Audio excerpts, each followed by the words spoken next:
हर खबर पर होगी आपकी पकड़। डाउनलोड कीजिए एबीपी लाइव ऐप। नमस्कार, शाम के 4 बज चुके हैं। एबीपी न्यूज पर अपने शो संविधान की शपथ के साथ हाजिर हूं मैं रुमाना इसार खान। आज से देश में शुरू हो गया है लॉकडाउन 4। 14 दिन के लिए 31 मई तक ये लॉकडाउन 4 रहेगा। इस दौरान केंद्र ने राज्यों को अपने अपने red, orange, green, buffer, containment zone बनाने, उनमें छूट के दायरे तय करने की अनुमति दी है। लेकिन कोरोना संकट तो बरकरार है। देश में कोरोना मरीजों की संख्या 96,000 के पार पहुंच चुकी है। ऐसे में राज्यों के सामने अब चुनौती है कोरोना से जंग के बीच भी आगे बढ़े इंडिया। तो आप जिस राज्य में हैं, वहां आपको क्या रियायतें मिलने वाली हैं? क्या दफ्तर खुलेंगे? बाजार दुकानें खुलेंगी क्या?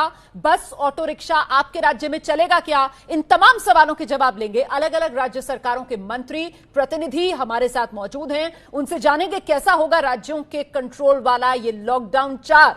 राज्य कितने तैयार? लॉकडाउन 4 पूरी तरह नए रंग रूप वाला होगा।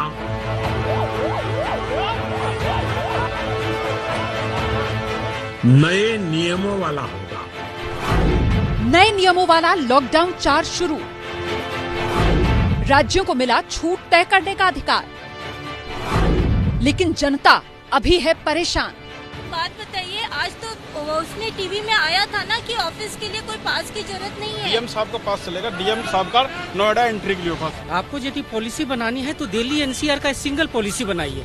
आपको यदि नो एंट्री बैन करना है तो दिल्ली एनसीआर के बाद आप ग्रेटर नोएडा के बाद आप नो एंट्री बैन कर दी, बिकॉज की दिल्ली और एनसीआर दोनों एक दूसरे से जुड़ा हुआ है। मजदूरों की बेबसी फिर आई सामने। कहा जा रहा है आप लोग से? सुविधा होगी, बस की सुविधा होगी, ट्रेन की भी होगी, पर स्पेस देके ट्रेन नहीं है। हमें जाना है मधेपुरा जिला। मजदूरों का संयम छोड़ रहा है साथ।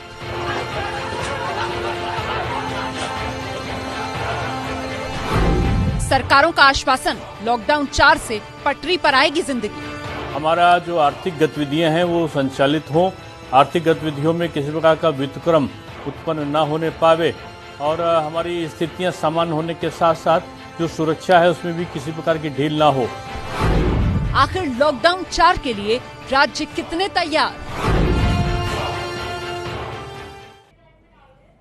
इसी पर चर्चा करने के लिए आपका परिचय खास मेहमानों से कराती हूं। राजस्थान के परिवहन मंत्री प्रताप सिंह खचियावास हमारे साथ मौजूद हैं। हमारे साथ पटना से जेडीयू के प्रवक्ता राजीव रंजन जी, बिहार सरकार, नीतीश कुमार की सरकार का पक्ष रखेंगे। मुंबई से महाराष्ट्र सरकार के कैबिनेट मंत्री नवाब मलिक जी हमारे साथ मौजूद हैं। लखनऊ से उत्तर प्रदेश सरकार के अल्पसंख्यक कल्याण मंत्री मोहसिन रजा साहब हमारे साथ मौजूद हैं। बहुत बहुत स्वागत आप सभी का। मैं चर्चा शुरू करूं उससे पहले मुझे लगता है कि कुछ सवाल जो आज खासतौर से हमने संविधान की शपथ में आपके लिए तैयार किए हैं उन पर एक नजर डाल लेते हैं सिलसिलेवार ढंग से। ये 5 सवाल हैं जो मैं आपके सामने रखने जा रही हूं। पहला सवाल जिसका मैं जवाब तलाशूंगी, लॉकडाउन 4 पर ये जनता के सवाल, कितने तैयार है राज्य? ये सबसे अहम हो जाता है क्योंकि जिस तरीके का कंफ्यूजन, जिस तरीके की भीड़ सड़कों पर दिखी, ऐसे में राज्यों की तैयारी क्या है? बॉर्डर खोलने पर सहमति कैसे होगी? ये दूसरा अहम सवाल जिसका जवाब तलाशेंगे। तीसरा सवाल, प्रवासी मजदूरों को घर कैसे पहुंचाएंगी सरकारें? चौथा बड़ा सवाल, पटरी पर कैसे आएगा कारोबार? फैक्ट्रियां, दफ्तर कैसे खुलेंगे? दुकान बाजार खोलने का राज्य सरकारों का क्या है प्लान? तो ये वो तमाम सवाल हैं जिनके जवाब हम तलाशेंगे। शुरुआत कर लेते हैं, राज्य कितने तैयार? मुझे लगता है प्रताप जी को जवाब देना चाहिए। प्रताप जी, आज पहला दिन लॉकडाउन 4 का, जबरदस्त भीड़, कंफ्यूजन लोगों में, ऐसा क्यों हुआ?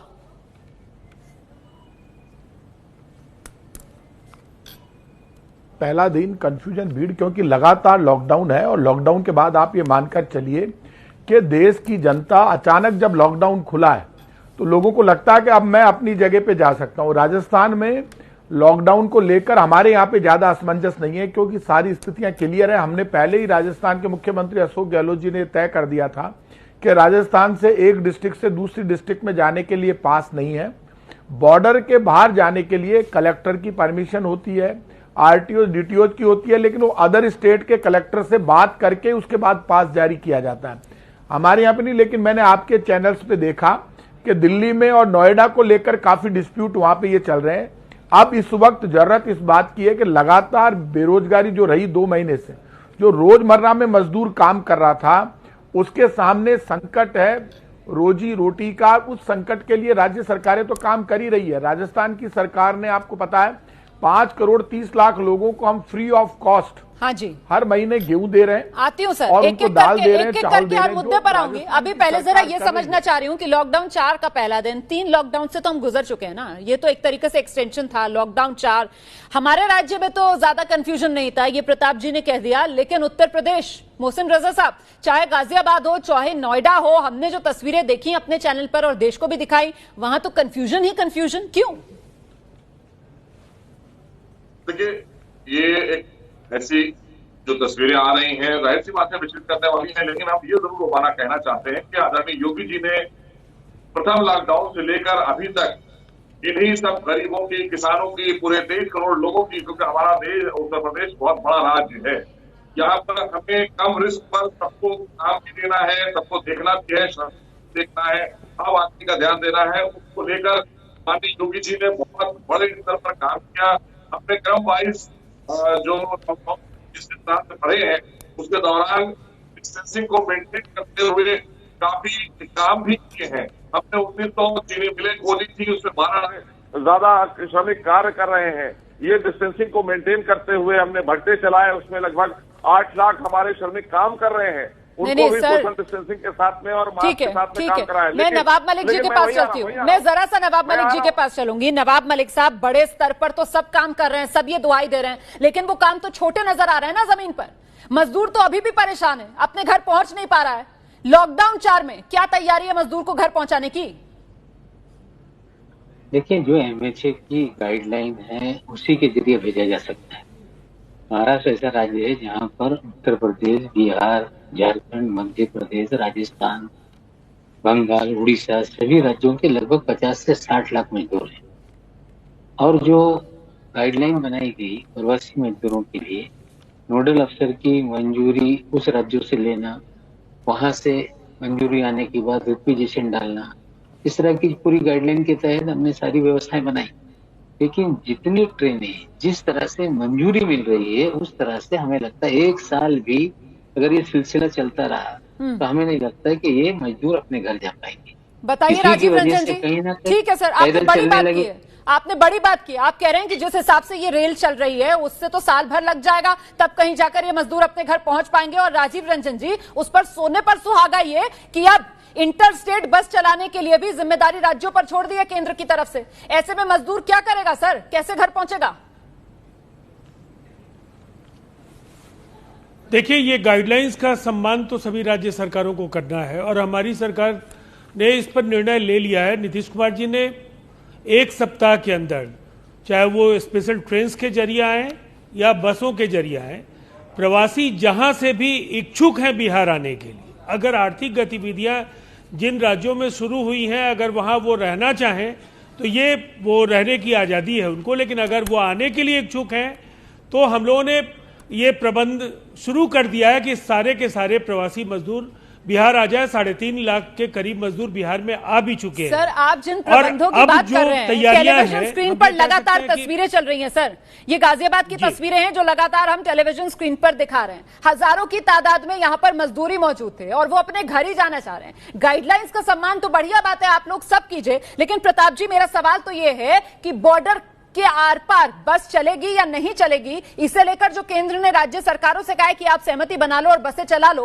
रेल को देखकर जो राजनीति हुई वो तो देश देख रहा है, बस कैसे चलेगी, उम्मीद कैसे बंधेगी इस मजदूर को? प्रताप जी, आप ठीक कह रही हैं। देखिए, ये राजनीति करने का वक्त नहीं है और एक बात केंद्र को समझ लेनी चाहिए। केंद्र बार बार ये जो कह रहा है राज्य आपस में सहमति बना ले, केंद्र को स्पष्ट गाइडलाइन जारी कर देनी चाहिए थी कि राज्यों को आपस में अदर बसें चलानी चाहिए। मजदूर परेशान है, जिससे केंद्र सरकार है इस देश में ये पता चले हो क्या रहा है। आपको पता है यूपी में एक एक्सीडेंट हुआ, ट्रक में मजदूर जा रहे थे, यूपी पुलिस ने जो आपको पता है अचनेरा डिस्ट्रिक्ट, आगरा डिस्ट्रिक्ट में अचनेरा थाना है तो जिसमें सीमा पोस्ट है, वहां से पुलिस वालों ने ट्रक को रोका, ट्रक में मजदूरों को बैठाकर रवाना कर दिया। आगे जाकर उस ट्रक का एक्सीडेंट हो गया। ऐसे में स्थिति तब है जब चाहे यूपी सरकार हो चाहे राजस्थान सरकार हो, हमने राजस्थान सरकार ने श्रमिक बसें शुरू की है। वैसे यूपी और बिहार में मजदूर बहुत बड़ी तादाद में राजस्थान होते हुए जा रहा है। ऐसे में मैं आरोप नहीं लगा रहा हूं, ऐसे में केंद्र सरकार को बड़ी गाइडलाइन जारी करनी चाहिए थी कि केंद्र में स्पष्ट डायरेक्शन देता कोई भी राज्य मजदूरों को आने से रोक नहीं सकता। तो जब रोक नहीं सकता तो केंद्र सरकार दिल्ली में कंट्रोल रूम बनाकर बड़ा पैसा पैकेज देकर अपनी ताकत लगाकर ट्रेनें खोलकर फ्री ऑफ कॉस्ट मजदूर के दर्द को समझे। जितनी बड़ी तादाद में लाठीचार्ज आप जो बात कह रहे हैं ठीक है, जो हालात बने हैं वो यूपी पे चार्ज नहीं कर रहा। आप सुन लो। हाँ, नहीं आप कह रहे हो और आप आरोप नहीं लगा रहे हो, लेकिन आपने सारे सवाल तो उठा ही दिए। मुझे लगता है मोहसिन रजा जी को आना होगा जवाब देने के लिए, मुझे उनके पास चलना होगा। सर, आपने सवाल उठा दिए ये कहते हुए कि मैं आरोप नहीं लगा रहा। प्रताप जी, आपने कटघरे में योगी सरकार से लेकर मोदी सरकार तक सबको खड़ा कर दिया। अब जरा जवाब सुनिए आप। आइए मोहसिन रजा साहब, आइए। केंद्र सरकार राज्यों की बात करती है, केंद्र सरकार नहीं प्रताप जी, ऐसे अच्छा नहीं लगता है ना सर, आप लगातार बोले जा रहे हैं। आपने अपनी बात रख दी, अब जरा सुनने का संयम दिखाइए ना, अब सुनने का संयम दिखाइए। आइए मोहसिन रजा साहब। आज माननीय प्रधानमंत्री के नेतृत्व में देश बहुत सफलता से कोरोना से लड़ रहा है। उस वक्त हमारे कांग्रेस के साथी ये इस तरह की राजनीति कर रहे हैं जैसे लगता है कि इन्हें देश के लोगों से प्यार नहीं है, खाली आज भी वही अपनी निजी स्वार्थों की राजनीति हम बताना चाहते हैं कि हमारे राज्य में आप जो बार बार कांग्रेस का नाम ले अपनी ड्यूटी निभाइए। प्रधानमंत्री जी को, केंद्र सरकार को, भारतीय जनता पार्टी को ड्यूटी निभानी चाहिए। आप ड्यूटी नहीं निभाना चाहते हैं। यदि राहुल गांधी जी को दर्द होता है मजदूरों के बीच में जाते हैं तो आप डरते क्यों हैं? जहाँ भी मजदूर के ऊपर जुल्म होगा, लाठीचार्ज होगा, अन्याय होगा, तो कांग्रेस पार्टी विपक्ष में, विपक्ष के सबसे बड़ी पार्टी के रूप में राहुल गांधी और प्रियंका गांधी जी बसें लगाते हैं। यूपी सरकार बसों को लेना नहीं चाहती। हमारे राष्ट्रीय सचिव जुबेर खान, मंत्री विश्वेंद्र सर मुझे बीच में आना पड़ेगा, मुझे बीच में आना पड़ेगा क्योंकि आप दोनों लगातार बोल रहे हैं और आप दोनों में से किसी की बात दर्शक नहीं समझ पा रहा है। सर मुझे अच्छा नहीं लग रहा है, लेकिन मुझे आप दोनों की आवाज कम करानी पड़ेगी। दोनों की आवाज कम कीजिए क्योंकि दर्शक कुछ नहीं समझ पा रहा है। आप लोग मुद्दा तो समझिए, गंभीरता तो देखिए इस वक्त स्थिति की। आप लोग लगातार एक दूसरे की बात पर बोले जा रहे हैं, दर्शक कुछ नहीं समझ रहा है। बारी बारी पर अपनी बात रखिए, सोच लीजिए। दोबारा आ जाऊंगी आप दोनों के पास, राजीव रंजन जी के पास आती हूं इसी सवाल को लेकर, जो बड़ा सवाल कांग्रेस की तरफ से उठाया गया कि केंद्र ने इस मौके पर पल्ला झाड़ लिया अपनी जिम्मेदारी से। केंद्र को इस समय बड़े भाई की भूमिका निभानी चाहिए थी। राज्यों पर क्या यह मामला नहीं छोड़ना था? केंद्र को खुद बागडोर अपने हाथ में लेनी थी और मजदूरों को उनके घर पहुंचाना था। राजीव रंजन जी, ये बेहतर होता? देखिए, सबसे पहले तो राज्यों की बार बार ये शिकायतें थी कि केंद्र सरकार कई मामलों में राज्यों को ये अधिकार दे कि वो कुछ फैसले ले सके, और प्रधानमंत्री जी 5वीं बार अलग अलग राज्यों के मुख्यमंत्रियों से बात कर रहे थे। उसमें जो सुझाव आए उसके आधार पर गाइडलाइंस जारी किए गए, और सामान्य तौर पर पूरे देश में ज्यादातर गाइडलाइंस सबको पालन करने हैं। लेकिन जिन मामलों में राज्यों को यह अधिकार दिया गया है उन मामलों में राज्यों की इच्छा थी कि उन्हें यह मौका मिले। और मुझे लगता है प्रताप सिंह जी को एक चीज जरूर कहना चाहिए, आरोप लगाने के पहले अपने गिरेबा में झांके जी। भिलवाड़ा मॉडल के लिए इनकी काफी तारीफ हुई थी, लेकिन कोटा में छात्रों ने जिस बदइंतजामी का हवाला दिया, जिस तरह से नहीं आप चिल्लाइए नहीं, प्रताप जी चिल्लाइए नहीं, इस तरह से बहस करने के प्रवक्ता हैं। आपको आप सुनिए, आप ये आदत बनाइए, शिष्टाचार सीखिए। आप एक सरकार के मंत्री हैं प्रताप जी, आप एक सरकार के मंत्री हैं, आपका व्यवहार, आपका आचरण दिखना चाहिए। पहले आप बोल लीजिए, पहले बोल लीजिए। मुख्यमंत्री मजदूर को घुसने नहीं दे रहे। नीतीश कुमार जी ने पहले सुन तो लीजिए, मना कर दिया। आप अपने लोगों को वहां लेना नहीं चाहते। मुझे मुझसे पूछा गया या आपसे पूछा गया? सर प्रताप जी प्लीज, प्रताप जी आपने सवाल उठा दिए हैं, जवाब तो सुनिए ना। प्रताप जी आप ही का सवाल मैं राजीव जी के पास लेकर गई, सबने आपकी बात संयम से सुनी। अब आप भी जवाब सुन लीजिए, उसके बाद दोबारा आ जाइएगा, मैं दोबारा आपके पास आऊंगी। प्रताप जी मैं दोबारा आऊंगी सर आपके पास। राजीव जी अपनी बात रखिए, राजीव जी अपनी बात रखिए। प्रताप जी मैं दोबारा आऊंगी सर आपके पास। राजीव जी का समय है, राजीव जी को अपनी बात रखनी है। मैंने इनके लिए एक शब्द नहीं बोला। ये कैसे बोल सकते हैं? आप अपनी गिरबान में झांक कर देखो, अपने मुख्यमंत्री जी को समझाओ, बेवजह केंद्र सरकार की चमचागिरी करना बंद करो। आप क्यों केंद्र की चमचागिरी कर रहे हैं? मैंने आपसे नहीं कहा आप अपनी गिरबान में। अरे बंद कीजिए, आप कैसे बातचीत करने की तमीज सीखिए, किसने हक दिया? तमीज सीखिए बातचीत करने की। बात कर रहा हूँ, और आप लगातार बोले जा रहे हैं। आप चुप रहिए, आती है तमीज मुझे, आपसे चुप ज्यादा रहिए। मैं जानता आप हूं एक सरकार के आप लिमिट में प्रतिनिधि रहिए हैं, और लेकिन आप आपको बेवजह- लोगों से बेवजह बात करने जिस का तरह तरीका की नहीं भाषा है। में बात कर रहे हैं वो आप भाषा सुनने गैर का जिम्मेदारी के साथ बात कर रहे हैं। एक मिनट मुझे लगता है इस तरीके से चर्चा नहीं हो सकती है ना। दर्शक कुछ समझ नहीं पाता है। जब आप लोग इस तरीके से चिल्लाने लगते हैं तो दर्शक कुछ नहीं समझ पाता है। मेरा दर्शक जानना चाहता है कि आप लोग अपने अपने राज्यों में क्या छूट देने वाले हैं, इलाकों में क्या दफ्तर खुलेंगे, फैक्ट्रियां खुलेंगी, दुकानें, बाजार खोलने का आप लोगों का क्या प्लान है, अपने राज्यों में आप लोग सार्वजनिक परिवहन को लेकर क्या फैसला लेना वाले हैं। ये तमाम जवाब मेरा दर्शक जानना चाहता है। प्लीज इस समय इस तरीके की राजनीतिक बयानबाजी से बचिए। मैं नवाब मलिक जी के पास जा रही हूं। नवाब मलिक जी, लेकिन एक सवाल यहां पर पूछा जाएगा। प्रताप जी जो बात कह रहे हैं कि साहब ये जिम्मेदारी तो केंद्र को निभानी चाहिए थी, तो एक तरफ तो सर संघीय ढांचा का हवाला देकर सभी राज्य जो हैं उनको और अधिकार चाहिए, ज्यादा अधिकार चाहिए, वो खुद फैसले लेना चाहते हैं। वहीं दूसरी बात, जब जिम्मेदारी निभाने की हो तो आप लोग पल्ला झाड़ने लगते हैं, तब आप कहते हैं कि साहब केंद्र को जिम्मेदारी निभानी चाहिए थी। ये कैसे चलेगा सर? नहीं, पल्ला झाड़ने का सवाल ही नहीं। जो सिस्टम बनाया गया कि राज्य मंजूरी दें और प्रवासी वहां पे जाएं। अब देखिए, मैं बता दूं, 60-70 लाख मजदूर हमारे या 1 करोड़ के करीब होंगे पूरे लोग।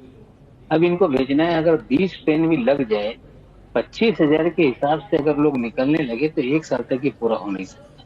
हमें लगता है कि ट्रेनें लगातार लगाई जाएं, जैसे पटना की लगा दी, लखनऊ की लगा दी, अलग अलग स्टेशन की लगा दी। जैसे जैसे मजदूर आए वैसे वैसे छोड़ते जाएं।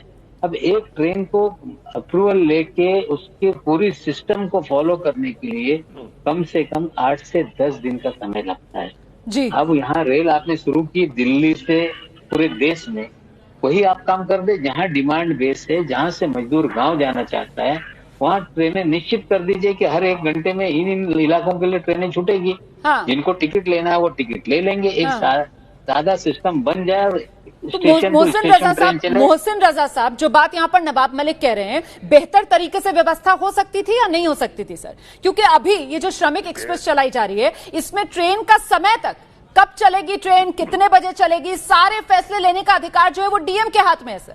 रेलवे से सिर्फ आप गुजारिश करते हैं और आपकी मांग के हिसाब से फिर ट्रेन चलती है। उसी से कई बार ट्रेन कैंसिल हो जाती है, स्थानीय प्रशासन इंतजाम नहीं कर पाता और उसी का नतीजा ये कि हजारों की तादाद में भीड़ जैसी आज गाजियाबाद में देखने के लिए मिली सर।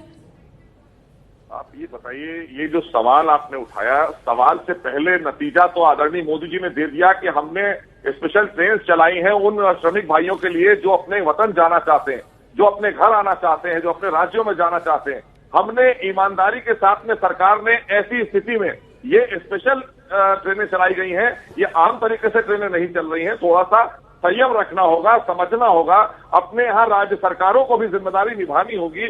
खाली एक दूसरे पर आरोप लगाकर हम बताना चाहते हैं कि अगर आप योगी जी की तरह काम दे दीजिए ना, योगी सरकार ने लगभग 2 करोड़ से ऊपर लोगों को काम दिया हुआ है उत्तर प्रदेश में, आप दे दीजिए काम। हमारे यहाँ भी तो दूसरे राज्य के आए हुए हैं श्रमिक भाई, उनको हमने काम दिया है, आप काम दीजिए, उन्हें जाने की जरूरत नहीं है। आप उन्हें अरे मोहसिन रजा साहब, वो गाजियाबाद तो उत्तर प्रदेश में ही आता है जहां से प्रवासी मजदूर जाने के लिए इंतजार कर रहे हैं। वो तो तस्वीरें में लगातार दिखा रही हूँ, गाजियाबाद भी यूपी में ही है। इस स्थिति को हमें समझना होगा सर, इस बात को समझते हुए कि ऐसी स्थिति पहले कभी नहीं आई। यूपी में गाजियाबाद हो, नोएडा हो, मेरठ हो, हर जगह से ऐसी तस्वीरें आ रही हैं। बस इसीलिए मेरा ये सवाल है। मेरी बात सुनिए जी। रोमाना, पूरी दुनिया में ऐसी स्थिति कभी नहीं आई थी, पूरी दुनिया में। लेकिन आज हिंदुस्तान कम से कम अच्छी तरह से इस स्थिति से लड़ने की ताकत रखता है।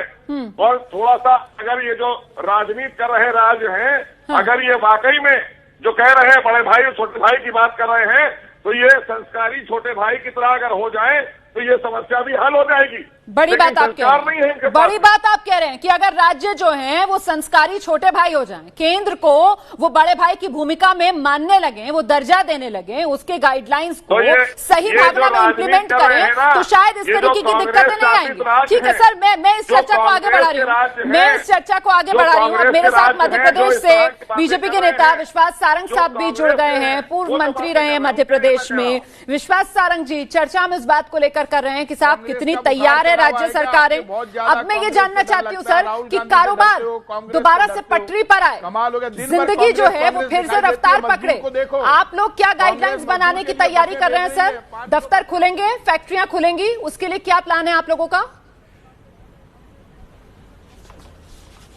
देखिए, इस पूरे मामले में ये जो एक वैश्विक समस्या है, दुनिया की बड़ी एक संकट पैदा हुआ है, उसमें मैं इस देश के यशस्वी प्रधानमंत्री नरेंद्र मोदी जी को बधाई दूंगा। उन्होंने पूरी प्लानिंग के तहत इस देश को चलाने का और इस देश से इस भीषण संकट को उबारने की कोशिश की। हम यदि मोदी जी के भाषण पर जाएं तो उन्होंने पहले दिन कहा था जान है तो जहान है, और उसके बाद उन्होंने जब तीसरा अपना इस देश को संबोधित करने के लिए संदेश दिया तो उन्होंने कहा जान भी है और जहान भी है। सर, अब तो लॉकडाउन 4 में कंट्रोल मोदी सरकार ने राज्यों को दे दिया है। मेरा सवाल आपसे ये था कि मध्य प्रदेश में अब लोग दफ्तर जाएंगे, फैक्ट्रियों में जाएंगे काम पर, या अभी भी घर में बैठेंगे, ये बता दीजिए। देखिए, मोहसिन रजा साहब ने सही बात बोली है। देखिए, इस पूरे मामले में जब हम चौथे लॉकडाउन की तरफ गए हैं तो राज्य सरकार और राज्यों में रहने वाले लोगों ने इस पूरी भीषण समस्या को समझा है, क्योंकि केंद्र सरकार ने बड़े भाई की भूमिका निभाई। फेडरल सिस्टम में संघीय ढांचे में जो देश अपने यहाँ का बताइए ना।